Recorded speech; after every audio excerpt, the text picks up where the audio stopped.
ഈ കഴിഞ്ഞ ഏതാനും വർഷങ്ങൾക്കുള്ളിലാണ് ഇന്ത്യൻ റെയിൽവേ അതിൻ്റെ ചരിത്രത്തിലെ വളരെ തെറ്റായ ഒരു തീരുമാനം എടുക്കുകയുണ്ടായത്.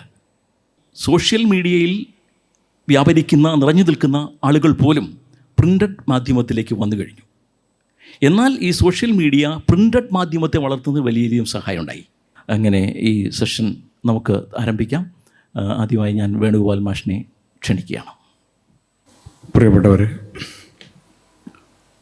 ഇവിടെ സജി അബ്രഹാം സൂചിപ്പിച്ചതുപോലെ നമ്മുടെ വായന എന്ന പ്രക്രിയ അനുദിനം വളർന്നുകൊണ്ടിരിക്കുന്നു എന്നുള്ളതൊരു യാഥാർത്ഥ്യമാണ്. ഇതിനിടെ ആരോ നിരീക്ഷിച്ചതുപോലെ ലോകത്തിലാകെ ഇറങ്ങിയിട്ടുള്ള പുസ്തകങ്ങൾ നിരത്തി വെച്ചാൽ നമ്മുടെ ഭൂമിയെ 2 പ്രാവശ്യം മൂടാൻ പറ്റും എന്നുള്ളതാണ്. അത്രമാത്രം പുസ്തകങ്ങൾ ഓരോ വർഷവും ലോകത്തിൻ്റെ വിവിധ ഭാഷകളിൽ ഇറങ്ങിക്കൊണ്ടിരിക്കുന്നുണ്ട് എന്നുള്ളതൊരു യാഥാർത്ഥ്യമാണ്. കാരണം വായന എന്ന് പറയുന്നത് മനുഷ്യൻ്റെ ജീവശ്വാസം പോലെ വായനക്കാർ അത് ഏറ്റെടുത്തിട്ടുണ്ട്. അത്രമാത്രം പ്രതികൂല സാഹചര്യങ്ങളുണ്ടായാലും വായന നിർബാധം തുടരുന്നുണ്ട് എന്നുള്ളത് നമുക്കൊക്കെ അറിയാവുന്ന കാര്യമാണ്. ആധുനിക സാങ്കേതിക വിദ്യയുടെ വളർച്ച മറ്റു തലത്തിലുള്ള ആസ്വാദനത്തിലേക്ക് തിരിഞ്ഞാൽ പോലും പുസ്തക വായനയോട് ആളുകൾക്കുള്ള കമ്പം കുറഞ്ഞിട്ടില്ല എന്നതാണ് യാഥാർത്ഥ്യം. പക്ഷേ ചില സന്ദർഭങ്ങളിൽ ചില ഏറ്റക്കുറച്ചിലുകളുണ്ട്. പണ്ടത്തേതുപോലെ സാഹിത്യം എന്നുള്ളത് മനുഷ്യൻ്റെ അവൻ്റെ ഉള്ളിലുള്ള വികാരങ്ങൾ പ്രകടിപ്പിക്കാനുള്ള അല്ലെങ്കിൽ ഒരു സമൂഹത്തെ മുന്നോട്ടേക്ക് നയിക്കാനുള്ള എന്തെങ്കിലും സാഹിത്യത്തിൽ ഉൾച്ചേർന്നിരിക്കണം എന്ന് പറയുന്ന ഒരു രീതി പക്ഷേ എല്ലാവർക്കും സ്വീകാര്യമല്ല. കാരണം വായന എന്നുള്ളത് അതൊരു കച്ചവടത്തിൻ്റെ ഭാഗമായി മാറുമ്പോൾ പലതരത്തിലുള്ള വിട്ടുവീഴ്ചകളും ചെയ്യേണ്ടി വരും. ഈ അടുത്ത കാലത്ത് ഇപ്പോൾ നമ്മൾ സാധാരണ പറയാറുണ്ട്, ഒരു എഴുത്തുകാരനെ നമുക്ക് സൃഷ്ടിക്കാൻ പറ്റില്ല. ഒരു എഞ്ചിനീയറെ സൃഷ്ടിക്കാം, ഒരു ഡോക്ടറെ നമുക്ക് വേണമെങ്കിൽ പരിശീലനം കൊടുത്ത് സൃഷ്ടിക്കാവുന്നതാണ്, ഒരു കൃഷിക്കാരനെ, നല്ല കൃഷിക്കാരനെ വേണമെങ്കിൽ നമുക്ക് സൃഷ്ടിക്കാം. പക്ഷേ ഒരു എഴുത്തുകാരനെ സൃഷ്ടിക്കാൻ പറ്റില്ല എന്ന് പൊതുവെ പറയാറുണ്ട്. പക്ഷേ അങ്ങനെ സൃഷ്ടിക്കാൻ പറ്റും എന്നുള്ളത് അടുത്ത കാലത്ത് തെളിഞ്ഞിട്ടുണ്ട്. പലയിടങ്ങളിലും പലതരത്തിലുള്ള എഴുത്തുകാരെ സൃഷ്ടിക്കുന്നുള്ള ക്ലാസുകൾ പലയിടത്തും തുടങ്ങിയിട്ടുണ്ട്. ഇപ്പോൾ നമ്മുടെ നാട്ടിൽ നടക്കുന്ന സാഹിത്യ ശില്പശാലകളെക്കുറിച്ചല്ല പറയുന്നത്. ശില്പശാലകൾ പൊതുവെ എഴുത്തുകാരനാകാൻ ആർക്കെങ്കിലും താല്പര്യമുണ്ടെങ്കിൽ അവർ അവസാനിപ്പിച്ച് പോകാൻ പറ്റുന്ന ഒരിടം കൂടിയാണ് ശില്പശാലകൾ എന്നാണ് പൊതുവെ പറയാറ്. പക്ഷേ അങ്ങനെയല്ല. അതിലപ്പുറം എഴുത്തുകാരെ സൃഷ്ടിക്കുന്നതിന് വേണ്ടിയിട്ടുള്ള പലതരത്തിലുള്ള കൂട്ടായ്മകളുണ്ട്. ഫീസ് കൊടുത്തുകൊണ്ട് എഴുത്തുകാരെ ട്യൂഷൻ കൊടുക്കുന്ന, എഴുത്തുകാരനാവാൻ പരിശീലിപ്പിക്കുന്ന കേന്ദ്രങ്ങൾ അത് ഓൺലൈനായിട്ടും ഓഫ്ലൈനായിട്ടും ഉണ്ട്. അത് കേരളത്തിലുമുണ്ട്, കേരളത്തിന് പുറത്തുണ്ട്, ഇന്ത്യക്ക് പുറത്തുണ്ട്, ഇന്ത്യക്ക് പുറത്ത് വ്യാപകമായ രീതിയിൽ. പക്ഷെ അവർ പഠിപ്പിക്കുന്നത് ചില പ്രത്യേക തരത്തിലുള്ള വിഷയങ്ങളിൽ എഴുതാനാണ്.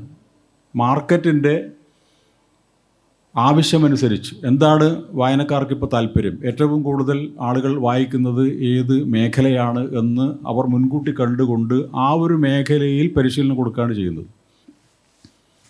ഉദാഹരണത്തിന് പ്രണയം ഒരു വിഷയമാണ്. അതിൽ എഴുതിയാൽ നല്ല വായനക്കാരുണ്ടാകും. മറ്റൊരു വിഷയം പുരാണമാണ്.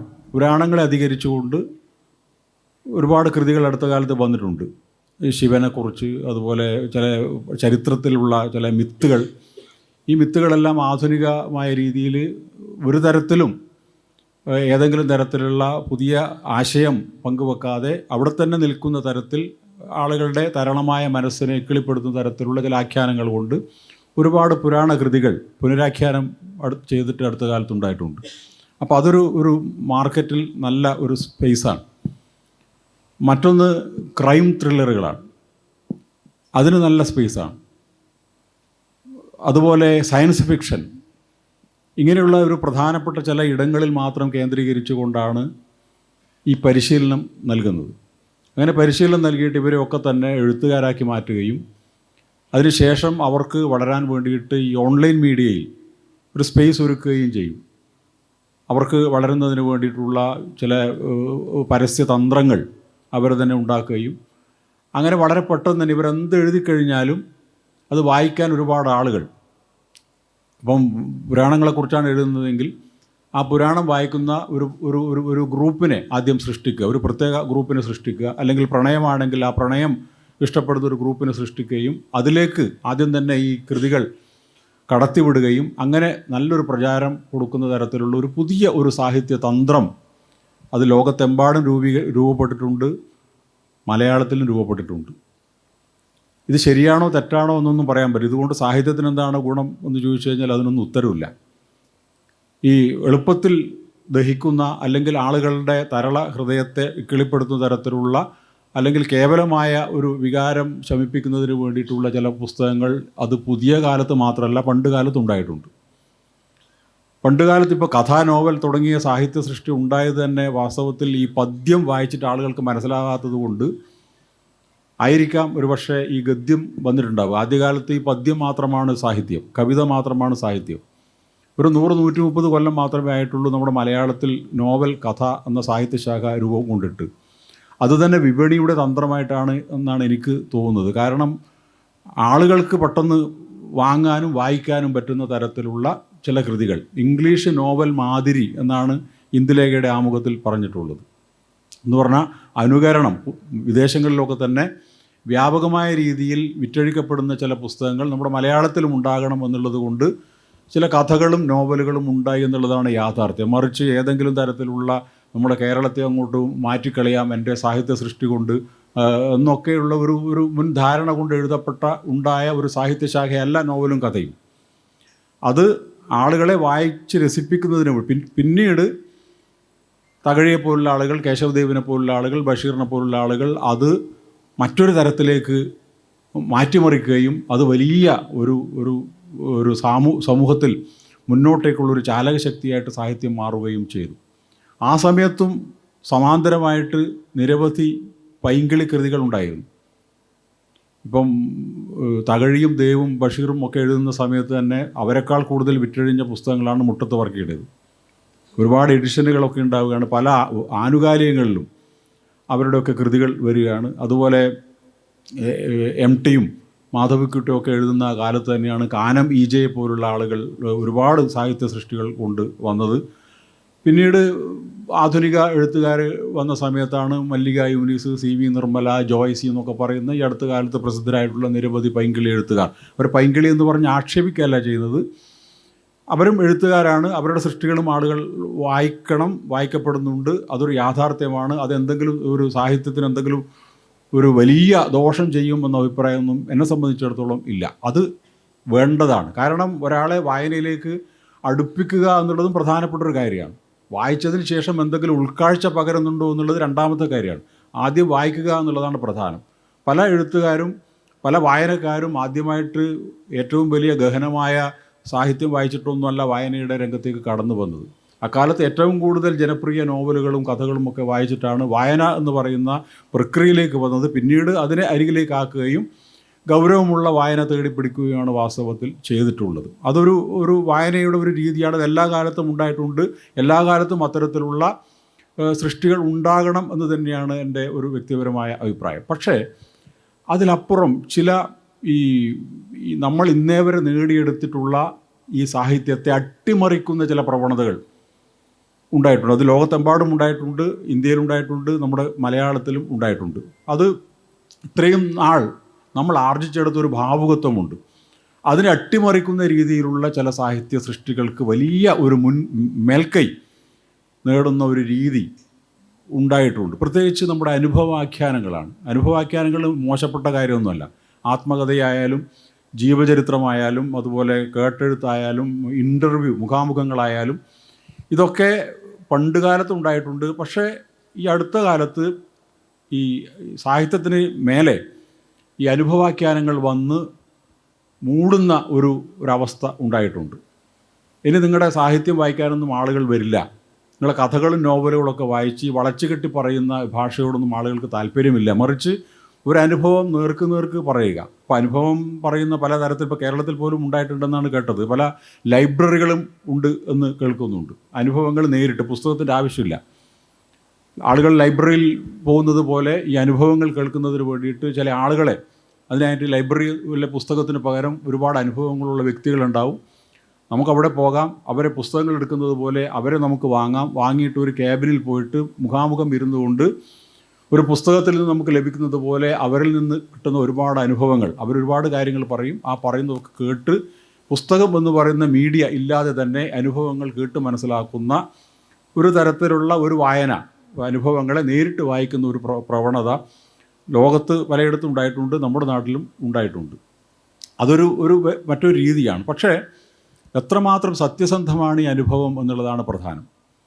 അവിടെയാണ് അപകടം. കാരണം കഥയിലോ നോവലിലോ ഒക്കെ തന്നെ സത്യസന്ധമായ കാര്യങ്ങൾ നാം പറയുമ്പോൾ അതിൽ പറയുന്ന ആണ്ടുകൾ, അതിൽ പറയുന്ന പേരുകൾ ഒരുപക്ഷെ അയഥാർത്ഥമായിരിക്കാം. പക്ഷെ അതിൽ പറയുന്ന കാര്യങ്ങൾ വളരെ കൃത്യമായിരിക്കാം, സത്യസന്ധമായിരിക്കാം. പക്ഷേ ഈ അനുഭവാഖ്യാനങ്ങളിൽ നേരെ തിരിച്ചാണ്. അതിൽ പറയുന്ന ആണ്ടുകളും പേരുകളും യാഥാർത്ഥമായിരിക്കാം, പക്ഷെ അതിൽ പറയുന്ന കാര്യങ്ങൾ നേരെ വിപരീതമായിരിക്കാം. അങ്ങനെ ഒരു സ്വാതന്ത്ര്യം. കാരണം ഏറ്റവും സത്യസന്ധമായ ആത്മകഥ, അനുഭവാഖ്യാനം ആരും എഴുതിയിട്ടില്ല എന്നുള്ളതാണ് അനുഭവം. മഹാത്മാഗാന്ധി പോലും എൻ്റെ സത്യാന്വേഷണ പരീക്ഷണങ്ങളുടെ ആമുഖത്തിൽ പറയുന്നത്, ഞാൻ ഒരുപാട് പ്രാവശ്യം ഇത് മാറ്റിവെക്കേണ്ടി വന്നു, കാരണം എനിക്ക് എൻ്റെ ആത്മകഥയോട് സത്യസന്ധത പുലർത്താനായിട്ടില്ല. അതുകൊണ്ട് പല പ്രാവശ്യം മാറ്റിമറിച്ചു, ഇതും പൂർണ്ണമാണെന്ന് ഞാൻ അവകാശപ്പെടുന്നില്ല എന്ന് മഹാത്മാഗാന്ധി തന്നെ ആമുഖത്തിൽ പറയുന്നുണ്ട്. അത് നമുക്കറിയാം. മഹാത്മാഗാന്ധിയുടെ ജീവിതത്തിൽ ഒരുപാട് കാര്യങ്ങൾ ആത്മകഥയിൽ വന്നിട്ടില്ല. ആളുകൾ അറിയരുത് എന്ന് ആഗ്രഹിച്ച ഒരുപാട് കാര്യങ്ങൾ മഹാത്മാഗാന്ധിയുടെ ജീവിതത്തിലുണ്ട്. അത് അദ്ദേഹം ആത്മകഥയിൽ ചേർത്തിട്ടില്ല. കാരണം അത്രമാത്രം സമ്പൂർണ്ണമാണ് എന്ന് നാം പറയുന്ന ഏറ്റവും സമ്പൂർണ്ണമായ ഒരു ആത്മകഥയാണ് ഗാന്ധിജിയുടെ ആത്മകഥ എന്നാണ് പൊതുവെ പറയാറ്. അതിൽ പോലും ന്യൂനതകളുണ്ട് എന്നുള്ളതാണ് പ്രശ്നം. അപ്പോൾ ആ ഒരു അർത്ഥത്തിൽ നമ്മുടെ നാട്ടിലെ ഏതെങ്കിലും ഒരു മനുഷ്യൻ തൻ്റെ ജീവിതാനുഭവം പറയുമ്പോൾ അത് എത്രമാത്രം സത്യസന്ധമായിരിക്കും. ഒരൊറ്റ കാര്യങ്ങൾ പറഞ്ഞുകൊണ്ട് തന്നെ അവസാനിപ്പിക്കാം. ഈ അടുത്ത കാലത്ത് അമേരിക്കയിൽ ഒരു എഴുത്തുകാരി, മാർഗരറ്റ് സെൽസ്റ്റർ എന്നാണ് അവരുടെ പേര്, അവർ ഒരു അനുഭവാഖ്യാനം എഴുതുകയുണ്ടായി. പ്രണയവും പ്രത്യാഘാതങ്ങളും എന്നാണ് ആ പുസ്തകത്തിൻ്റെ പേര്. ആ പുസ്തകം ഞാൻ വായിച്ചിട്ടില്ല, പക്ഷേ അതിനകത്തുള്ള ഉള്ളടക്കം ഞാൻ വായിച്ചിട്ടുണ്ട്. അത് അവരുടെ അനുഭവാഖ്യാനാണ്. അവർ വഴിവിട്ട സഞ്ചാരം, ഒരു സ്ത്രീ എന്ന നിലയിൽ മയക്കുമരുന്നിൻ്റെ അടിമയാണ്, മയക്കുമരുന്ന് കച്ചവടം നടത്തിയിട്ടുണ്ട്. അങ്ങനെ ഒരു അരാജക ജീവിതം നയിച്ച ഈ എഴുത്തുകാരി, മാർഗരറ്റ് സെൽസ്റ്റർ എന്ന് പറയുന്ന എഴുത്തുകാരിയുടെ ജീവിതമാണ് ആ പുസ്തകത്തിൽ ആഖ്യാനം ചെയ്യപ്പെട്ടത്. അതിന് ഭയങ്കരമായ സ്വീകാര്യത ലഭിച്ചു. ആളുകളെല്ലാം ആ പുസ്തകം വാങ്ങി. ഓരോ എഡിഷനും ഇറങ്ങുമ്പോൾ തന്നെ അത് വിറ്റഴിക്കപ്പെട്ടു. അങ്ങനെ ഒരുപാട് വലിയ പ്രശസ്തിയുടെ ഉയരങ്ങളിൽ 2-3 വർഷം കൊണ്ട് തന്നെ അവരെത്തിപ്പെട്ടു. പുസ്തകത്തിന് വലിയ മാർക്കറ്റ് ലഭിക്കുകയുണ്ടായി. ആ സമയത്താണ് ഈ മാർഗരറ്റ് സെൽസ്റ്ററുടെ സഹോദരി ഈ പുസ്തകം വായിക്കുന്നത്. ഒരുപാട് വർഷങ്ങൾക്ക് ശേഷമാണ് ഇത് വായിക്കുന്നത്. വായിച്ചപ്പോൾ അവർ അത്ഭുതപ്പെട്ടു പോയി. കാരണം അവർക്ക് അവരുടെ സഹോദരി ഏറ്റവും അടുത്തറിയാം. അവർ ഒരിക്കലും അങ്ങനെയുള്ളൊരു ജീവിതം നയിച്ചവരല്ല. ഏറ്റവും മാന്യമായ, സദാചാരത്തെ ഒട്ടും ലംഘിക്കാത്ത വളരെ മാന്യമായ ജീവിതം നയിച്ച സ്ത്രീയാണ് മാർഗരറ്റ് സെൽസ്റ്റർ. പക്ഷെ അവരുടെ പുസ്തകത്തിൽ നേരെ തിരിച്ചാണ് എഴുതിയിട്ടുള്ളത്. അവരൊരു പത്രസമ്മേളനം വിളിച്ചു. ഈ സഹോദരി പത്രസമ്മേളനം വിളിച്ചിട്ട് പറഞ്ഞു, ഈ ആത്മകഥയിൽ പറഞ്ഞ കാര്യങ്ങളെല്ലാം 100% തെറ്റാണ്. കാരണം എൻ്റെ സഹോദരി ഇങ്ങനെ ജീവിച്ചൊരു സ്ത്രീയല്ല, വളരെ മാന്യമായിട്ട് ഒരു അരാജക ജീവിതം നയിച്ചവരല്ല, അവർ മയക്കുമരുന്ന് ഉപയോഗിക്കാറില്ല, മയക്കുമരുന്ന് കച്ചവടം നടത്താറില്ല. അങ്ങനെ ഏറ്റവും മാന്യമായി ജീവിച്ച എൻ്റെ സഹോദരി ഇത്തരത്തിലുള്ള ആത്മകഥ എഴുതുന്നത് അങ്ങേയറ്റം അസംബന്ധമാണ് എന്ന് പത്രസമ്മേളനം നടത്തി പറയുകയുണ്ടായി. അപ്പോഴാണ് പ്രസാധകർ പെട്ടുപോയത്.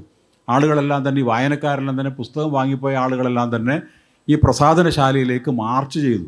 നിരവധി ആളുകൾ അവിടെ കുത്തിയിരുന്ന് സമരം നടത്തി. എന്തിനാണ് ഞങ്ങളെ പറ്റിച്ചത് എന്ന് പറഞ്ഞുകൊണ്ട് അവസാനം മാർക്കറ്റിൽ നിന്ന് ഈ പുസ്തകം പിൻവലിക്കേണ്ടി വന്നു. പുസ്തകം വാങ്ങിച്ച ആളുകൾക്ക് പണം തിരികെ കൊടുക്കേണ്ടി വന്നു എന്നുള്ളത് അമേരിക്കയിൽ അടുത്ത കാലത്തുണ്ടായിട്ടുള്ളൊരു ചരിത്രമാണ്.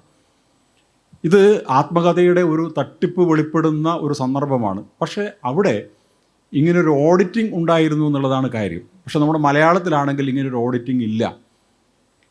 എളുപ്പത്തിൽ വിറ്റഴിക്കപ്പെടുന്നതിന് വേണ്ടിയിട്ട് എന്ത് കാര്യങ്ങളും ഈ ആത്മകഥ എന്ന് പറയുന്ന ആ ഒരു സാഹിത്യ രൂപത്തിൽ തിരികെ വെക്കാം എന്നുള്ളത് ഒരു സ്വാതന്ത്ര്യമാണ്. ആ സ്വാതന്ത്ര്യം എത്രമാത്രം അസത്യമാണ്, അല്ലെങ്കിൽ സത്യവുമായി ഒരിക്കലും നിരക്കാത്തതാണ് എന്നുള്ളതാണ് കാര്യം. സത്യസന്ധമായ ആത്മകഥകളില്ല എന്ന അർത്ഥത്തിലല്ല പറയുന്നത്. മറിച്ച് അങ്ങനെ അല്ലാത്ത ആത്മകഥകൾ, ആളുകൾക്ക് വളരെ പെട്ടെന്ന് ഈ അരാജക ജീവിതമൊക്കെ പറയുമ്പോൾ, അല്ലെങ്കിൽ ഈ പലതരത്തിലുള്ള ഈ ദാരിദ്ര്യം ഒക്കെയുള്ള ആളുകളൊക്കെയാണ് ഉള്ളത്. പക്ഷേ ആ ദാരിദ്ര്യത്തെക്കുറിച്ച് മസാല ചേർത്തുകൊണ്ട് അവതരിപ്പിക്കുന്ന ഒരു കാര്യം, ഇല്ലാത്ത ദാരിദ്ര്യങ്ങൾ ഉണ്ട് എന്ന് പറഞ്ഞുകൊണ്ട് ഉള്ള ഒരു വിറ്റഴിക്കപ്പെടാൻ വേണ്ടിയിട്ടുള്ള ഒരു തന്ത്രം, ഇങ്ങനെയൊക്കെയുള്ള തന്ത്രങ്ങൾ ഒരു പക്ഷേ നമ്മുടെ ഫിക്ഷൻ വായനയെ അപകടത്തിലാക്കും എന്നൊരു ചെറിയ ഒരു നിരീക്ഷണമാണ് എനിക്ക് ഈ സന്ദർഭത്തിൽ സൂചിപ്പിക്കാനുള്ളത്. മറ്റെന്തെങ്കിലും പറയാനുണ്ടെങ്കിൽ പിന്നീട് പറയാം. വളരെ ചിന്തോദ്ദീപകമായ കാര്യങ്ങളാണ് സാർ ഇവിടെ അവതരിപ്പിച്ചത്. വ്യവസായ വിപ്ലവത്തെ തുടർന്നാണ് ഇംഗ്ലണ്ടിൽ നോവൽ ആരംഭിക്കുന്നത്. തീർച്ചയായിട്ടും അത് ഒന്ന് വിനോദം, രണ്ട് വാണിജ്യം, ഈ രണ്ട് പ്രധാന കാര്യങ്ങൾ അതിലൂടെ നേടുകയുണ്ടായി. അപ്പോൾ അതിൻ്റെ ഒരു പിന്തുടർച്ചയായിട്ട് നമുക്കിതിനെ കാണാം. ആളുകൾ പല ഗോഷ്ഠികളും കാണിക്കും. എനിക്ക് സത്യത്തിൽ ഗോഷ്ഠി എന്നാണ് ഒരുപക്ഷെ എൻ്റെ മനസ്സിൽ പെട്ടെന്ന് തോന്നുന്ന ഒരു വാക്ക്. അപ്പോൾ ഇത്തരം ഗോഷ്ഠികളിലൂടെ, ഇത്തരം ഗിമ്മിക്കുകളിലൂടെ വിപണിയെ സ്വാധീനിക്കുക, വിപണിയിൽ തങ്ങളുടെ ചരക്ക് വിറ്റഴിക്കപ്പെടുക. അപ്പോൾ അത് സാഹിത്യം ഒരു കമ്മോഡിറ്റിയായി മാറുന്നു, സാഹിത്യം ഒരു ചരക്കായി മാറുന്നു. പക്ഷേ സാഹിത്യം ഒരു ചരക്കാണോ എന്നുള്ള ഒരു വലിയ ചിന്തയാണ്, വലിയൊരു ചോദ്യമാണ് സാറ് തൻ്റെ പ്രഭാഷണത്തിലൂടെ എൻ്റെ ആന്തരിക അർത്ഥത്തിൽ ഞാൻ മനസ്സിലാക്കുന്നത്. 20 ലക്ഷം പുസ്തകം സമ്പാദിച്ച ഒരു സാധാരണ മനുഷ്യനെ കുറിച്ച് പറയുണ്ടായിരുന്നു. മൈസൂരിനടുത്ത് പാണ്ഡവപുര എന്ന പ്രദേശത്ത് അംകഗൗഡ എന്നൊരു മനുഷ്യൻ, വലിയ സമ്പന്നനൊന്നുമല്ല, അയാൾ ജോലി ചെയ്തുണ്ടാക്കിയ സമ്പത്ത് ഉപയോഗിച്ച് 20 ലക്ഷം പുസ്തകങ്ങൾ അയാളുടെ വീട്ടിൽ സംഭരിച്ചു വച്ചിട്ടുണ്ട്. ഈ ഡിജിറ്റൽ യുഗത്തിൻ്റെ സാധ്യതകൾ, അതൊരു തരക്കേടായിട്ടല്ല ഞാൻ പറയുന്നത്, അതിൻ്റെ സാധ്യതകൾ കൂടി വായനയെ സ്വാധീനിക്കുന്നുണ്ട്. ഡിജിറ്റൽ പ്രൊമോഷനിൽ ഏറ്റവും പ്രധാനപ്പെട്ട തിളക്കമുണ്ടാക്കിയ പുസ്തകങ്ങൾക്കാണ് ശാലകളിൽ വിൽപ്പന കൂടുതൽ എന്നതും നമുക്കറിയാം.